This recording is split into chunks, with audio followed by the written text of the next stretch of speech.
দুধের বাচ্চা নিয়ে বাসর ঘরে বসে আছি। মা চাচিরা অনেক করে বলছিল বাচ্চাটা যেন তাদের কাছে দিয়ে দেই, কিন্তু আমি দিতে রাজি হইনি। বাসর ঘর বলে কথা, বাচ্চাটা একটু থেকে একটু হলেই কান্না করে দেয়, আর তাকে যে সামলাতে পারতো সে সব দায়িত্ব আমার কাঁধে দিয়ে ওই কবরে শুয়ে আছে। হ্যাঁ, ঠিকই ধরেছেন, এটা আমার দ্বিতীয় বিয়ে। আমার এখনকার স্বামীর নাম ফারাবি, তার সাথে আমার ঘরোয়া ভাবেই আজকেই বিয়ে হয়েছে। গোটা 20 মানুষজন এসেছে। মাত্র আমার মেয়েটা ঘুমালো, আর একটু পরেই ফারাবি আসলো রুমের ভিতরে, নিঃশব্দে দরজাটা মেরে দিল। আর ভয়ে যেন আমার হাত পা আরো কেঁপে উঠছে। আমি মেয়েটাকে শক্ত করে জড়িয়ে ধরলাম। তিনি এসে বসলেন আমার কাছে, আর আমি মেয়ের দিকে তাকিয়ে আছি। অনেকক্ষণ চুপ করে থাকার পরে সে আমাকে জিজ্ঞেস করছে, জানেন তো আমাদের দুজনেরই এটা দ্বিতীয় বিয়ে? আমি তখন মাথাটা নাড়ালাম যে হ্যাঁ জানি। তখন সে বলল, আপনি কি জানেন আমার স্ত্রী কেন চলে গেছে? আমি তখনও বললাম হ্যাঁ জানি। তখন সে বলল, আমাদের 7 বছরের প্রেম ছিল, তবে সেটা প্রেমেই ছিল, ভালোবাসা কখনো হয়ে ওঠেনি। তাকে আমি মাতৃত্বের স্বাদ দিতে পারবো না জেনেই সে আমাকে ছেড়ে চলে গেছে। তখন আমি চুপ করে রইলাম। তখন সে আবার জিজ্ঞেস করলো, কি নাম ওর? আমি বললাম মাইশা, ওর বাবার দেওয়া নাম। সে জিজ্ঞেস করলো, দেখতে কি ওর বাবার মতো হয়েছে? আমি বললাম হ্যাঁ। তখন সে আমাকে বলল, ওকে একটু আমার কোলে দিবেন? আমি বললাম হ্যাঁ। দেখলাম তার চোখে টলটল করে পানি পড়ছে। তার কোলে দিতেই মেয়ে আমার জেগে গেছে, তবে একটুও টু শব্দ করলো না। তাদের দিকে আমি অবাক হয়ে তাকিয়ে আছি। তাকে দেখতে কিছুটা আমার প্রাক্তন স্বামীর মতো লাগছে। তখন সে বলল, জানেন আমার মেয়ের খুব শখ ছিল, তবে শখটা যে আমি কোনোদিন পূরণ করতেই পারবো না সেটা কখনো জানা ছিল না। নূপুরের সাথে আমি অনেক বলতাম আমাদের একটা মেয়ে হবে, সুন্দর একটা সংসার হবে, এমনকি নামও ঠিক করে রাখতাম। তারপর সে আমার দিকে তাকিয়ে বলল, এই বিয়েটা কেন হয়েছে জানেন? এই মেয়েটার জন্যই। মাইশা না থাকলে হয়তো বা আমাদের এই বিয়েটাও হতো না। কারণ কে চাইবে যার কাছে আসলে একটা সন্তান সে পাবে না, তার কাছে তো কোনো বাবাই তার মেয়ে বিয়ে দিবে না। তারপর সে আমাকে বলল, আপনিও ঘুমিয়ে পড়েন, সারাদিন অনেক ধকল গেছে। আর দেখলাম সেও মাইশার পাশে ঘুমিয়ে পড়েছে। আমি তাদের দিকে অবাক দৃষ্টিতে তাকিয়ে রইলাম। অন্যের মেয়েকে কেউ এতটা ভালোবাসতে পারে? তারপর ফ্রেশ হয়ে আমিও ঘুমিয়ে পড়লাম। ঘুমের ভিতরে হঠাৎ অজানা একটা ভয় এসে আমাকে জাপটে ধরলো। আমি লাফ মেরে উঠে দেখলাম মাইশা ঠিক আছে কিনা। তখন দেখলাম তার বুকে মাথা রেখে সে ঘুম পাড়িয়ে রেখেছে। তখনও তাকে দেখছি আর ভাবছি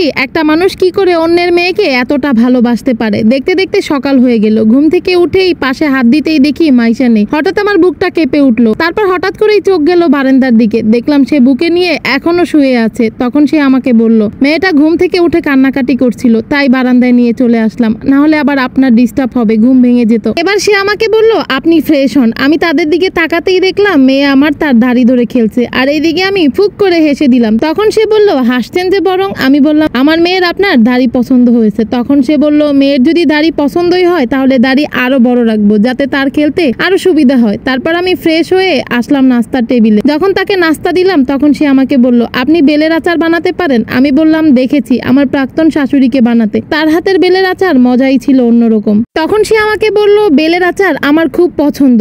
আমি বললাম, আচ্ছা ঠিক আছে, আমিও আপনার জন্য করব। নাস্তা খেয়ে সে সোজা চলে গেল রুমে গিয়ে মাইশার কাছে বসে আছে। বসে বসে ল্যাপটপটা অন করলো। বিয়ের জন্য অফিস থেকে মাত্র 3 দিনের ছুটি পেয়েছে, বলতে গেলে ছুটি দিয়েছে তারা। প্রথম বিয়ে হলে হয়তো বা 1 সপ্তাহ ছুটি পেত। তারপর সে অফিসের জন্য বের হলো। জুতো পরতে পরতেও সে আমাকে বলল, আমার খুব শখ ছিল অফিসে যাওয়ার আগে বউয়ের কপালে ভালোবাসার চিহ্ন এঁকে দেব, তবে নূপুরের কাছে এইগুলো একদমই ন্যাকামি ছিল। আপনারও কি অপছন্দের? আমি তখন লজ্জায় মাথা নিচু করে বললাম না। তখন সে আমার কপালে ভালোবাসার চিহ্ন এঁকে দিয়ে তারপর চলে গেল অফিসে। এইদিকে আমিও চলে আসলাম রান্নাঘরে আসতেই রান্না করতে করতে হঠাৎ আমার প্রাক্তন স্বামীর কথা মনে পড়লো। তারও বেলের আচার খুব পছন্দ ছিল। এক বসাতে এক বয়ম বেলের আচার শেষ করে উঠতো। শেষ হতে না হতেই আবার এনে দিত, আর বলতো মাকে বলতো আবার আচার বানাতে। আর আমিও সেই থেকে একটু একটু শিখে নিয়েছিলাম। এই 1 বছর ধরে আর কখনোই বানানো হয়নি। মাইশা যখন 3 মাসের পেটে, তখনই হঠাৎ করে কার অ্যাক্সিডেন্টে মারা গেল আমার স্বামী। মেয়েটাকে দেখেও যেতে পারেনি, যার সাথে এত খুনসুটি করলাম, মেয়ের নাম রাখা নিয়ে কতই না ঝগড়া করছি। তবে হ্যাঁ, আমি কিন্তু তার পছন্দের নামটাই রেখেছি। এসব কথা ভাবতে ভাবতেই হঠাৎ করে চোখ গড়িয়ে পানি পড়তে লাগলো, কিন্তু পানিটা নিচে পড়ার আগেই ফোনটা বেজে উঠলো। ফোনটা হাতে নিয়ে দেখি ফারাবি কল করেছে।